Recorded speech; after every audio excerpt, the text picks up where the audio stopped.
Bonjour à tous! Aujourd'hui, je vous montre comment faire une bonne sauce crème délicieuse et quelques astuces pour épaissir votre sauce crème. Alors, si c'est quelque chose qui vous intéresse, regardez cette vidéo jusqu'à la fin et vous ne serez pas déçus.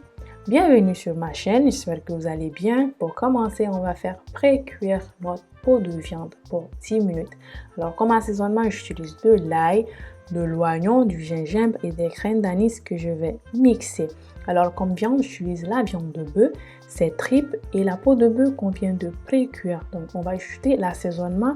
Ici, j'utilise juste les 3/4 de l'assaisonnement que je viens de mixer. Le reste, on va faire la sauce avec le bouillon d'assaisonnement, du sel au goût et faire cuire pour environ 15 à 20 minutes. Ici, on veut que la viande commence par être cuite, mais que ça soit pas bien cuit. Alors, après 16 minutes, je vois que la viande commence par cuire. Je vais ajouter de la tomate. Donc, j'ajoute 2 tomates moyennes. J'ajoute un demi-oignon et j'ajoute assez d'eau pour couvrir la tomate et l'oignon. J'ai aussi retiré les pépins de la tomate pour réduire l'acidité. Ça fait déjà 10 minutes, la tomate est bien mou, l'oignon aussi est bien mou.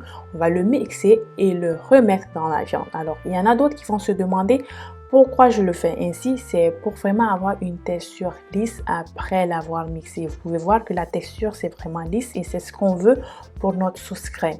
Donc, après avoir ajouté le mélange de la tomate, on va le faire cuire pour environ 5 minutes et après, on ajoute le beurre d'arachide. Alors ici, le beurre d'arachide, ça aide vraiment à épaissir notre sauce crème. Donc si vous voulez, c'est quelque chose qu'il faut essayer. Vous n'allez même pas sentir qu'il y a du beurre d'arachide dans votre sauce. Donc je vous invite vraiment à l'essayer. Il faut l'essayer, c'est très très bon. Ça aide à augmenter le volume à votre sauce crème. Donc ici, j'utilise les petits poissons secs et des crevettes séchées que j'ai moulues. Alors, pourquoi je ne l'ajoute pas directement dans la sauce? C'est pour retirer les résidus de sable qu'on peut trouver dans toutes choses qu'on fait sécher dehors. Donc, les petits poissons secs et les crevettes séchées, souvent on trouve du sable dedans. Donc, assurez-vous de faire comme je le fais ici à l'écran pour retirer les résidus de sable. Alors, pour éclaircir un peu les choses, après avoir ajouté votre beurre d'arachide, ajoutez ce mélange directement et faire cuire environ pour 7 à 8 minutes. Ça me donne le temps de préparer le jus de pulpe de noix de palme.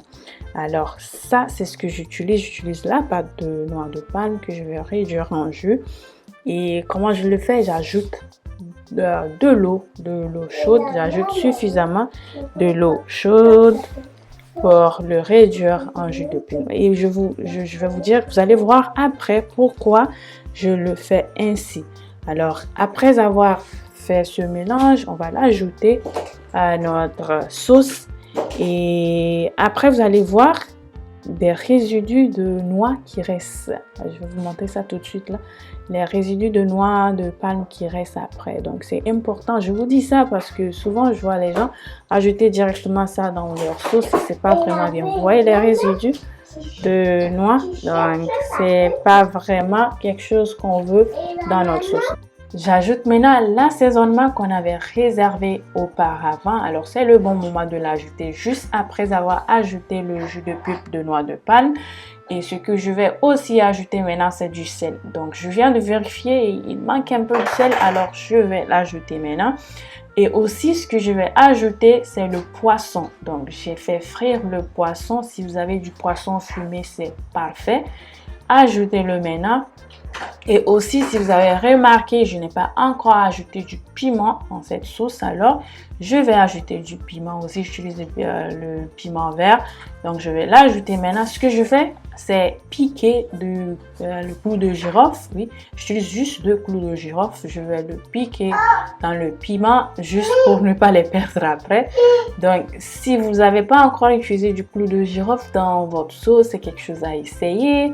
Donc, je fais cuire pour environ 30 minutes encore à feu doux. Alors, ici, ça fait déjà 15 minutes et je n'ai pas vraiment encore eu la consistance que je veux. Donc, je vais faire encore cuire pour environ 10 à 15 minutes pour que j'ai vraiment la consistance que je veux avoir. Alors, ça dépend vraiment de vous. Il y a d'autres qui aiment leur sauce graine qui n'est pas trop lourde. Donc, si vous aimez votre sauce graine qui n'est pas trop lourde, donc il faut vraiment regarder combien de temps vous voulez faire cuire ça. Donc ici, je retire l'huile au-dessus que je vais utiliser pour d'autres recettes. Et la sauce, elle est prête maintenant. C'est ce que moi je veux, c'est la consistance que je désire avoir. C'est bon, ça sent très très bon. Les clous de girofle, c'est quelque chose à essayer. Ça donne vraiment une belle arôme à votre sauce. Je vais garnir avec un peu d'oignon. J'espère que vous avez aimé cette vidéo. Si vous l'avez aimé, likez, partagez, ça me fait plaisir. Laissez-nous vos commentaires. Merci beaucoup et à la prochaine. Bye!